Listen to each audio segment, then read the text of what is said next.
मैं आप लोगों के लिए एक और काफ़ी इंटरेस्टिंग एक रोमांटिक चाइनीज़ ड्रामा लेकर के आई हूँ। कहानी के स्टार्टिंग में हम लोग एक बंदे को देखते हैं जो कि एक्चुअल में एक रोबोट है। उसे एक लव मिशन के लिए बनाया गया, वो बिल्कुल ह्यूमन की तरह दिखता है। उसे जिजी ने बाय किया था। ये इस कहानी की सेकंड फीमेल लीड है, लेकिन कुछ कांड हो जाता है और जो उसे बनाया था यानी कि डॉक्टर ने, वो यान को कहता है कि तुम भूल जाओ कि तुम एक रोबोट हो, तभी इंसानों की तरह जी पाओगे।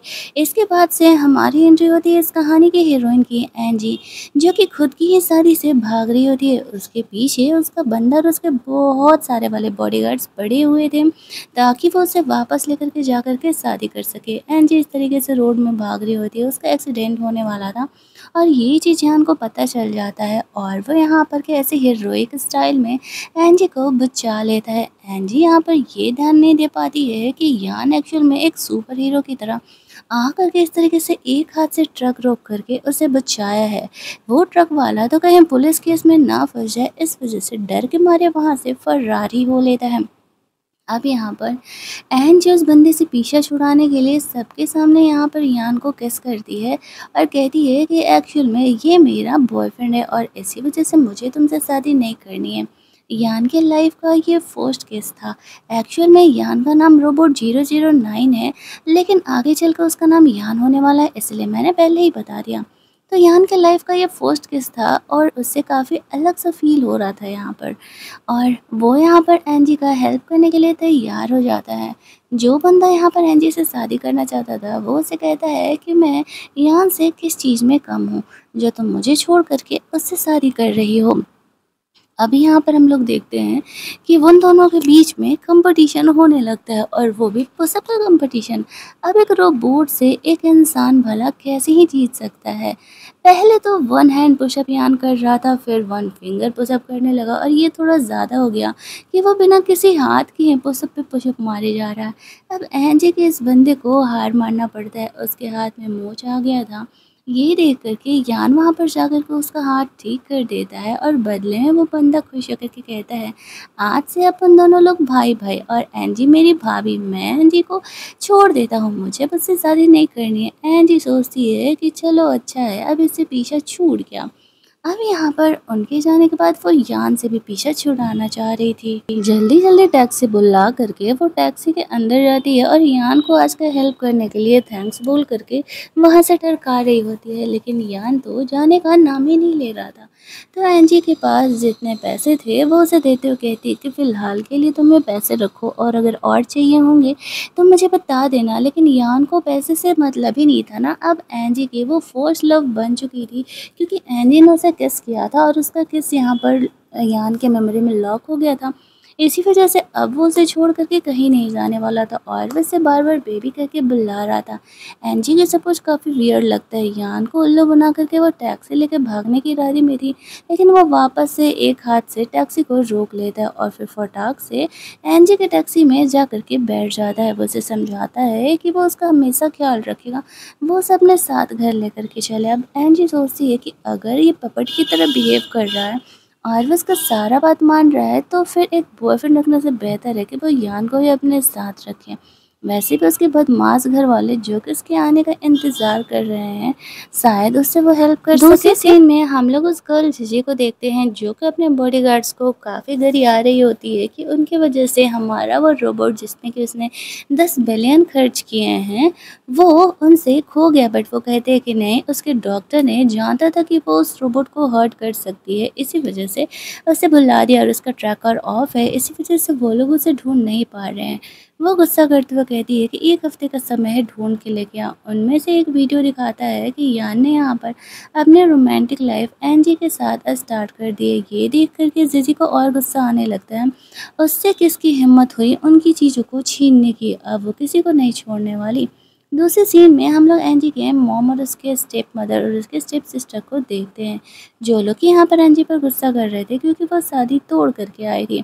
एंजी उसे साफ कह देती है कि उसे वैसे चोमो इंसान से शादी नहीं करना है, यान मेरा बॉयफ्रेंड है और वो एक दूसरे से बहुत ही प्यार करते हैं। पहले की तरह जब यहाँ पर उसकी फैमिली एंजी को हर्ट करने का कोशिश करती है तो यान बीच में आकर के एंजी के डैड को ठुपिया देता है, ये कहते हुए कि एंजी का कमांड है कि उसे कोई भी बुली करेगा तो वो उसे सबक सिखाएगा। एंजी ये देख कर के काफ़ी खुश हो जाती है कि जैसा कि उसने यान से कहा था उसने बिल्कुल भी वैसा ही किया है। फिर उसने यहाँ पर उसके डैड पर हाथ उठाया था, इसीलिए वो उसके डैड को सॉरी बोलने के लिए बोलती है। इसके बाद वो यान को लेकर के अपने कमरे में जाती है। ये लोग सोच रहे थे कि इतना बदतमीज़ लड़का एंजी को कहाँ से मिल गया। कमरे में जाने के बाद वो यान को कह रही होती है खुश होकर के आज तो उसने सच में कमाल कर दिया। उसने एक्सपेक्ट नहीं किया था कि वो इतना अच्छा परफॉर्म करेगा। अब यान यहाँ पर रियल बॉयफ्रेंड की तरह सच में परफॉर्म कर रहा होता है तो एंजी की थोड़ी सी दिल की धड़कनें बढ़ जाती हैं। वो यहाँ पर उससे कह रहा था कि वो और भी बहुत सारे काम कर सकता है। एंजी को लगा कि शायद वो फ्लर्ट करने के बारे में कह रहा है, तो वह तुरंत ही यहाँ पर फ्रेशन अप होने के लिए चली जाती है। जब वो वॉशरूम में हेयर वॉश करके आती है तो देखती है कि उसका हेयर ड्रायर ख़राब हो गया, तो वो यान को बुला करके उसके लिए दूसरा हेयर ड्रायर लाने के लिए कहती है। बट वो उससे कहते हैं कि वो उसके हेयर ऐसे ही ड्राई कर देगा। फिर वो इस तरीके से फूंक करके हेयर सारे ड्राई कर देता है। एंजी तो उसके एब्स टच करने में ही बिजी थी। वो सोच रही होती है कि इतना हैंडसम बंदा जो कि इस तरीके से उसे प्रोटेक्ट कर रहा है, सच में मस्त है। अब यान के यहाँ पे फ्लर्टिंग मोड स्टार्ट हो जाता है। एंजी को लगा था कि वो गई, लेकिन वो तो सिर्फ उसका एक्स्ट्रा अपना फंक्शन दिखाने के चक्कर में उसका मसाज कर रहा था। बाहर से उसकी सौतेली सिस्टर सुनती है तो उसे लगता है कि एंजी कितनी लकी है, उसे इतना प्यार करने वाला बॉयफ्रेंड मिला। बट कमरे में अंदर क्या हो रहा है ये तो वही लोग जानते हैं।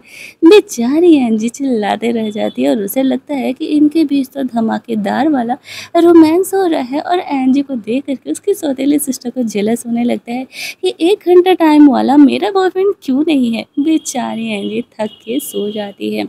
यान फिर घर के साफ सफाई में लग जाता है। एंजी को तो कुछ भी पता नहीं था, वो मस्त घोड़े बेच करके सो रही होती है। साफ सफाई करते करते यहाँ पर यान की नज़र एक फ्लावर के गमले पे पड़ती है और वह यहाँ पर एंजी को इस तरीके से रोमांटिक सरप्राइज़ देने के लिए कमरे को इतने प्यारे तरीके से डेकोरेट करता है। एंजी उठती है, उसका ब्रेकफास्ट तैयार था। वो ये देख कर के काफ़ी ज़्यादा ही खुश हो जाती है और यान को उसके लिए इतना करने के लिए थैंक्स बोलती है। लेकिन तभी वहाँ पर उसकी सौतेली सिस्टर आती है और देखती है कि उसने उसके प्यारे फूल को जो कि उसने 1 साल से लगाया हुआ था उसे तोड़ करके ये काम किया है यान ने।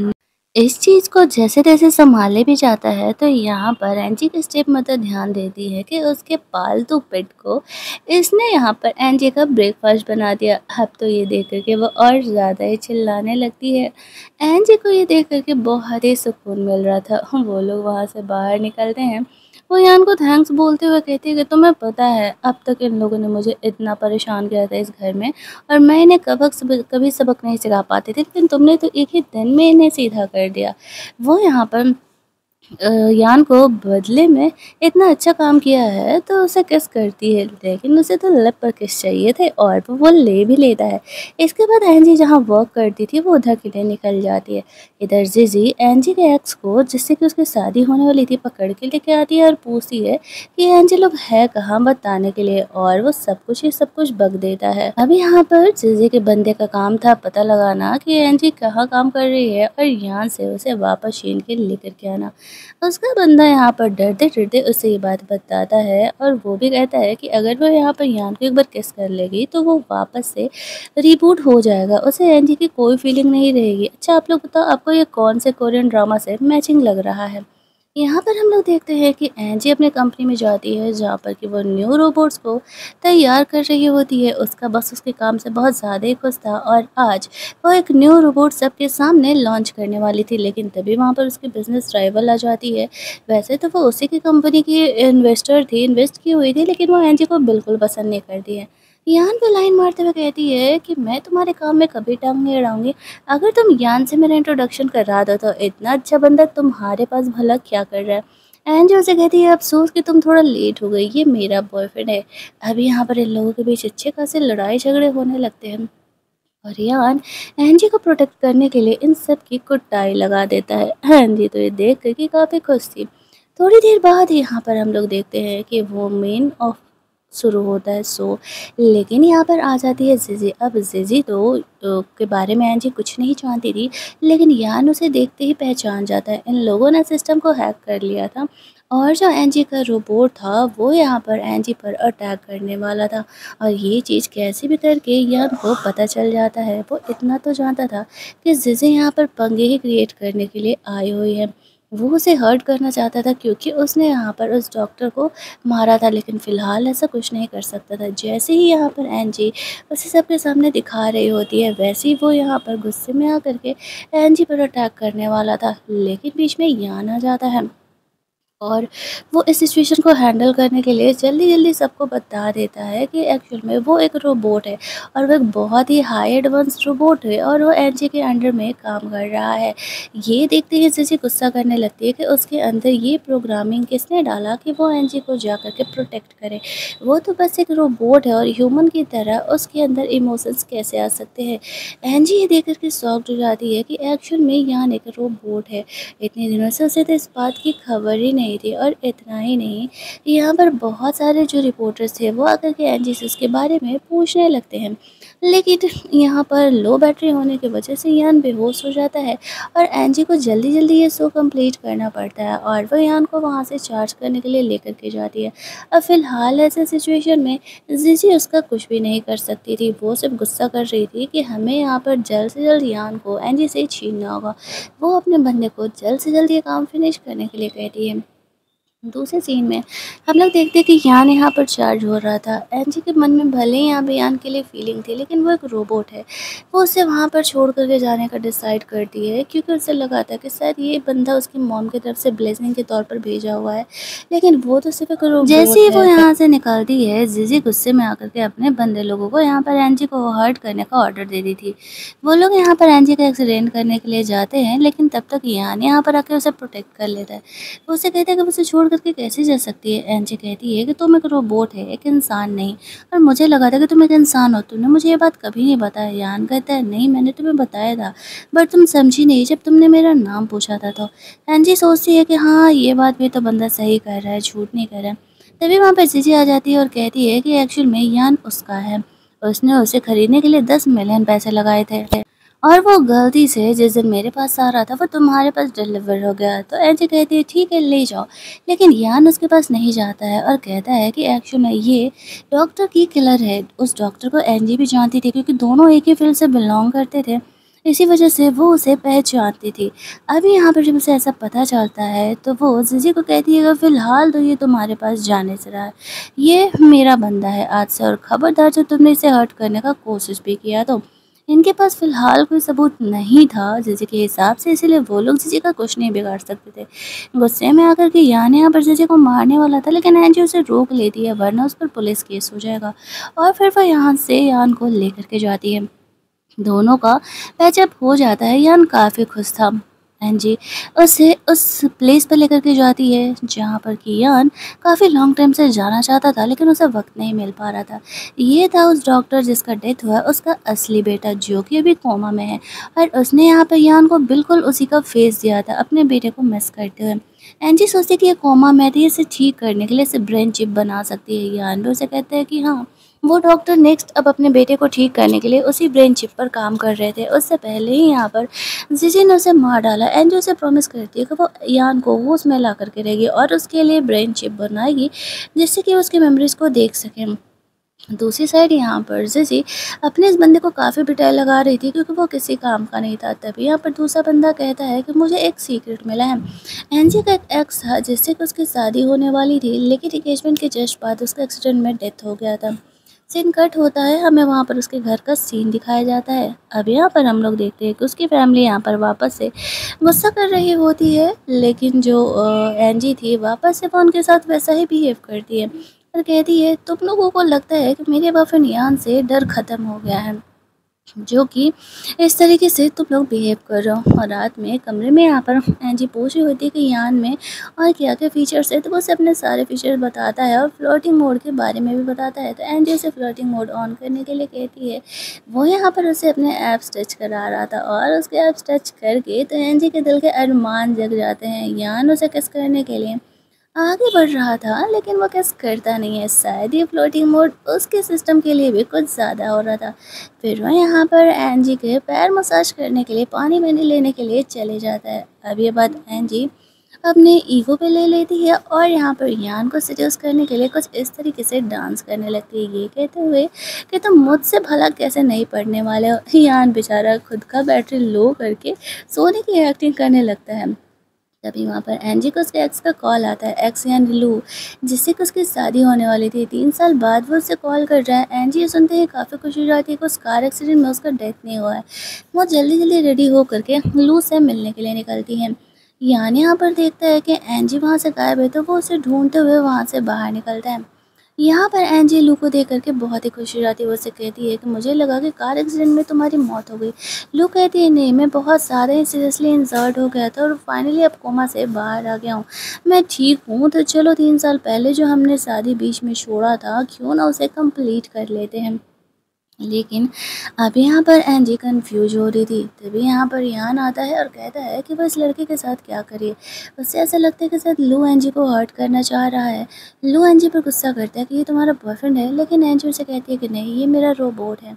यान भी एंजी के लिए फील रखने लगा था, लेकिन वो भला ऐसा कैसे कह सकता था, वो उसकी मास्टर थी। इतना ही नहीं, लू उसे कहता है कि तुम बस एक रोबोट हो, तो रोबोट बन के रहो।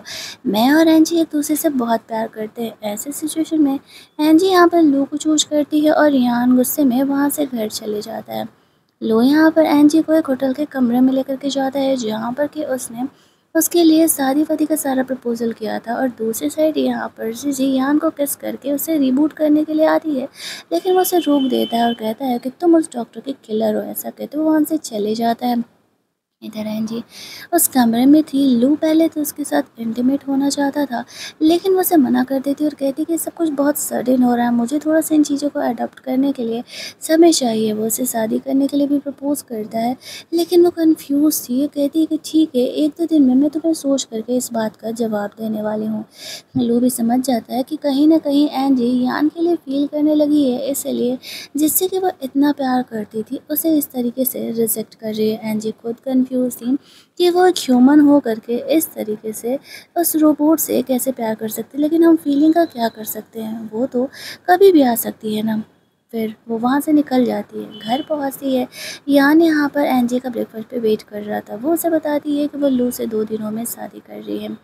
यान अंदर से तो बहुत ही रो रहा था, बस उसके आंसू नहीं निकलते हैं। वो यहाँ पर एनजी को कंग्रेचुलेट करते हुए कहता है ठीक है मास्टर, मैं ये लास्ट मिशन आपका कंप्लीट करूँगा। लू के आने के बाद आपको मेरी ज़रूरत नहीं रहेगी। कल जब आपकी शादी है तो मैं आपको रेडी करके लेके जाऊँगा।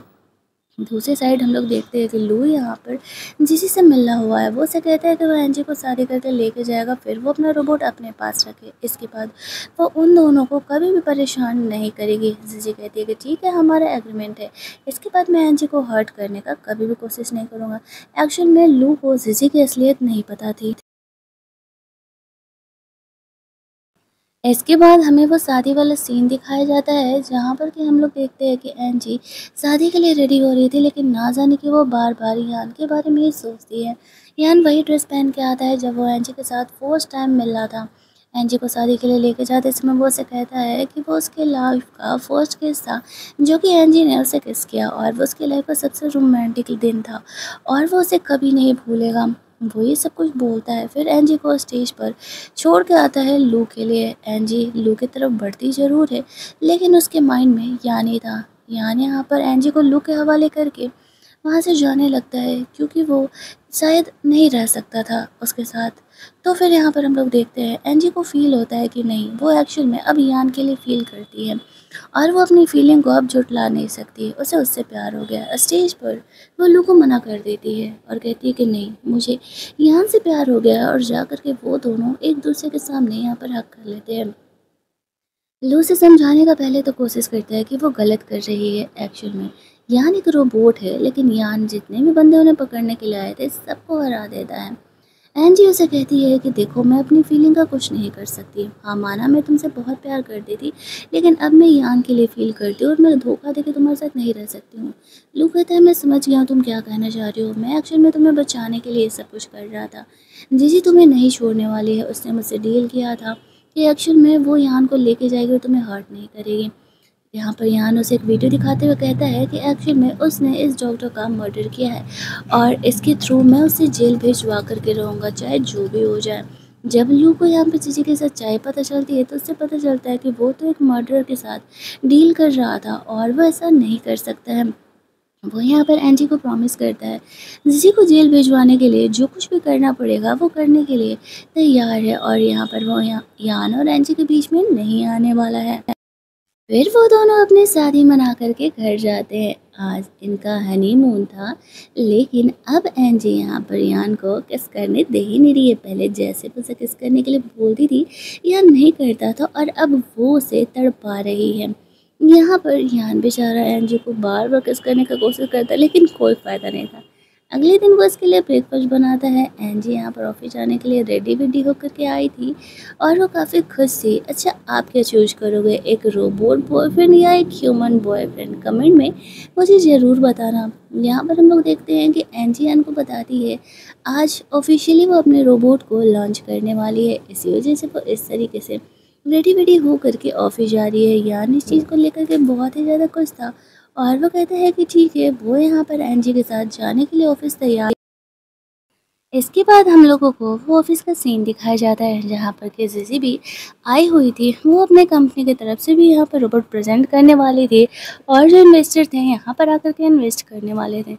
वो इन्वेस्टर यहाँ पर आता है, वो एंजी और जिजी के रोबोट में कंफ्यूज था।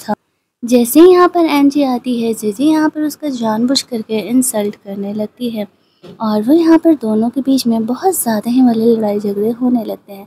एंजी भी किसी से कम थोड़ी थी भला, मस्त वाला उनसे लड़ाई झगड़ा करती है। ये इन्वेस्टर जब देखता है एंजी यहाँ पर जिजी से लड़ाई झगड़ा जीत गई है, तो बस वो खुश हो जाता है, और वो उसे ही ये कंपनी का प्रोजेक्ट देने के लिए तैयार हो जाता है। यान भी एंजी का ये पावर देख करके तो स्टंड था। अगला दिन का सीन हम लोग देखते हैं, जहाँ पर कि एंजी ने वो माइंड चिप बना दिया था, और वो अपने बॉस को देते हुए कहती है इसे और ज़्यादा डेवलप करने के लिए जल्द से जल्द हम लोग यहाँ पर इसे ह्यूमन में फिट करेंगे, जिसकी वजह से ब्रेन फेलियर की वजह से कोई भी नहीं मरेगा। तो उसका बॉस इस चीज़ के लिए तैयार हो जाता है। यहाँ पर यान पूछता है, इतना बड़ा इन्वेस्टमेंट मिलने की खुशी में एंजी यहाँ पर यान को एक घर की शॉपिंग करने के लिए लेकर के जाती है। वो अपने घर वालों को छोड़ करके दूसरे घर में केवल यान के साथ शिफ्ट होना चाहती थी। वहाँ पर यान को उसका एक ओल्ड क्लासमेट वो डॉक्टर का बेटा समझ लेता है, और उसका मजाक उड़ाने लगता है।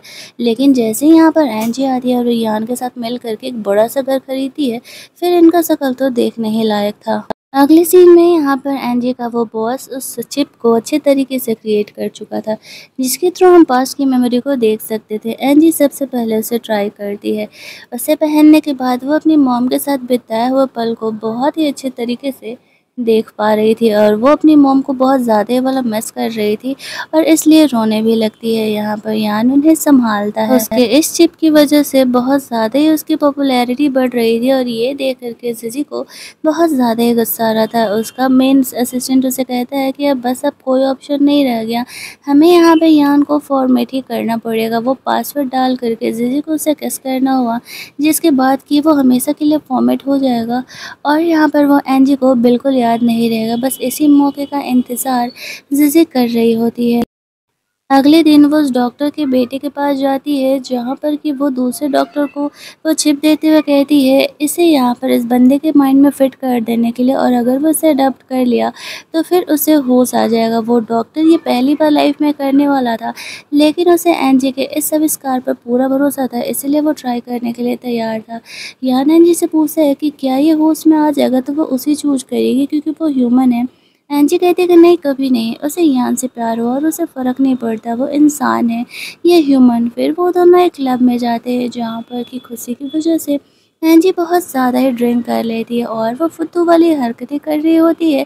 यान भी उसके साथ मस्तीबाजी कर रहा था। पार्टी कंप्लीट करने के बाद दोनों वहाँ से निकल रहे होते हैं, तभी वहाँ पर जिजी आ जाती है। और यहाँ पर एंजी बहुत ज़्यादा ही नशे में थी, इसलिए वो यान को प्रोटेक्ट नहीं कर पा रहे थे। जिजी यहाँ पर वो पासवर्ड डालने के बाद यान को किस कर लेती है, जिसके बाद कि वो सब कुछ भूल जाता है। वो फॉर्मेट हो चुका था, और वहाँ पर वो एंजी को पूरी तरीके से भूल जाता है। वो लोग उसे यहाँ पर छोड़ करके यान को लेकर के चले जाते हैं। अब एंजी को लगता है कि उसने उसे हमेशा के लिए खो दिया। यहाँ पर वो जिसी जो थी ना, वो यान को बिल्कुल नौकरों की तरह रख रही होती है। सब कुछ भूलने के बाद भी यान के मन में जो वो ह्यूमन इमोशन आ चुका था, उस वजह से वो एंजी को नहीं भूल पाता है। बार-बार उसके सिस्टम में ग्लिच आ रहे थे और वो एंजी के साथ बिताए हुए पलों को याद कर रहा था। अब ये चीज़ जीज़ी को बर्दाश्त नहीं होता है। वो अपने बंदे पर गुस्सा करने लगती है कि ये तो मेरे लिए अब कबाड़ी हो चुका है। इसे फॉर्मेट करने के बाद भी ये एंजी को नहीं भूल पाया। ये मेरे किसी काम का नहीं है। इसे हमेशा के लिए पावर ऑफ करके रख दो। ये मेरा नहीं हो सकता तो मैं इसे एंजी कभी नहीं होने दूँगा। इसी वजह से वो उसे कमांड दे देती है कि यान खुद को पावर ऑफ कर ले और वो वैसा ही करता है। इधर घर पर एंजी सोच रही होती है कि उसे क्या करना है। क्या उसे यान को बचाने जाना है, उसे वापस लाना है? तभी लू यहाँ पर आता है और उसे प्रपोज करते हुए कहता है कि वो एक्चुअल में उससे प्यार करता है अब भी। वो दोनों एक नॉर्मल लाइफ वापस से स्टार्ट कर सकते हैं, लेकिन एंजी उसे क्लियर कर देती है कि नहीं, अब चाहे जो हो जाए वो सिर्फ और सिर्फ यहाँ पर यान के साथ ही रहना चाहती है। तो फिर लास्ट में यहाँ पर लू उसे बता देता है कि जीज़ी ने यान को कहाँ रखा हुआ है और एंजी यहाँ पर अपने बहुत सारे बंदों को ले करके उसके एरिया में एंटर कर जाती है। इसका एंडिंग काफ़ी सैड एंडिंग होने वाला है, मैं पहले ही बता दे रही हूँ। जाने से पहले वो यहाँ पर पता करती है कि उस डॉक्टर के बेटे को कुछ ही दिनों में अब होश आ जाएगा। उसका माइंड यहाँ पर वो उस चिप को अडॉप्ट कर चुका है। फिर वो यहाँ पर अपने बहुत सारे बंदे लोगों को लेती है और कहती है कि हमें वहाँ पर जा कर के यान को प्रोटेक्ट करना है। फिर वो दोनों वहाँ पर जाते हैं तो देखते हैं कि यान यहाँ पर सो रहा है। वो समझ जाती है कि यहाँ पर एक्चुअल में जीज़ी ने उसे ये ऑर्डर दिया होगा।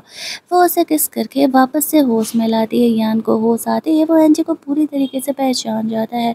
वो उसे वहाँ से लेकर के जाने की कोशिश कर रही थी, लेकिन तभी जीज़ी वहाँ पर अपने बॉडीगार्ड्स के साथ आ जाती है और वो यहाँ पर एंजी के सर पर गन रख देती है। ये देख करके यान एंजी को प्रोटेक्ट करने के लिए कुछ भी करने को तैयार था। तो जीज़ी उसे एक ही ऑप्शन देती है कि अगर वो एंजी को बचाना चाहता है तो उसे सेल्फ डिस्ट्रक्शन मोड ऑन करना होगा, यानी उसे अपने आप को पूरे तरीके से डिस्ट्रक्ट करना होगा, डिस्ट्रॉय करना होगा। एंजी ऐसा करने से यान को मना कर रही थी, लेकिन यान इतना एंजी को प्यार करता था कि वह एंजी को बचाने के लिए इस सिचुएशन में खुद को डिस्ट्रक्ट कर लेता है और यहीं पर हमारा ये ड्रामा ख़त्म कर दिया जाता है।